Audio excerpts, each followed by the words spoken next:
Magandang gabi po sa inyong lahat at today's vlog is gagawa naman po tayo ng saluyot soup. Ayan po, meron tayong nor cubes, 2 eggs, dahon ng saluyot. Nilagay ko lang po yung pipino kasi isa po sa mga kakainin ko tonight yan sa aking dinner. Sige po mga kalarga, magluto na tayo ng saluyot soup.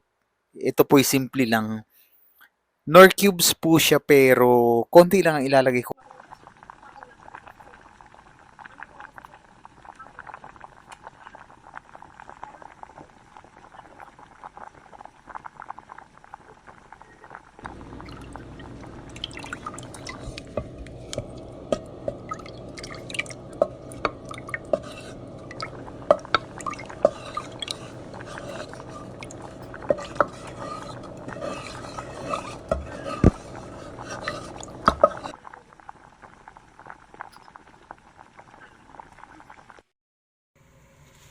Ayan, ilagay na po natin ang saluyot. Ayan. Pakukuluan po natin siya. Hanggang mga 10 minutes. 10 minutes siyang pakukuluan. Kasi gusto ko siya is yung malambot yung dahon ng saluyot.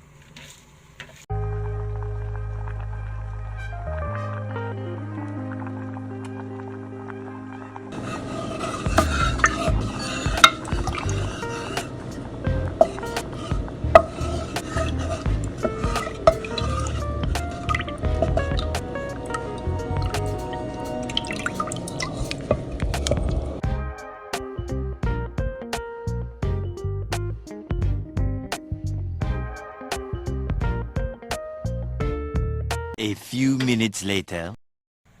Ayan. Ngayon naman po ilagay natin ang egg. Ilagay natin ang egg. Ayan po.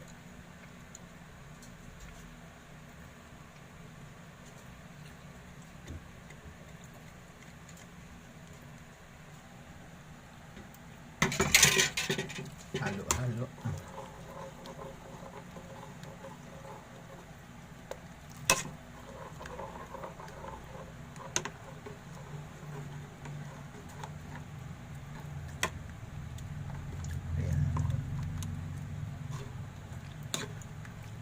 Luto na po siya.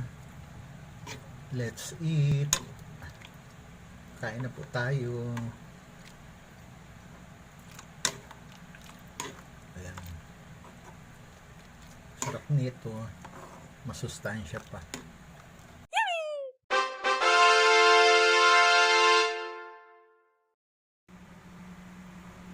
Ayan mga kalarga.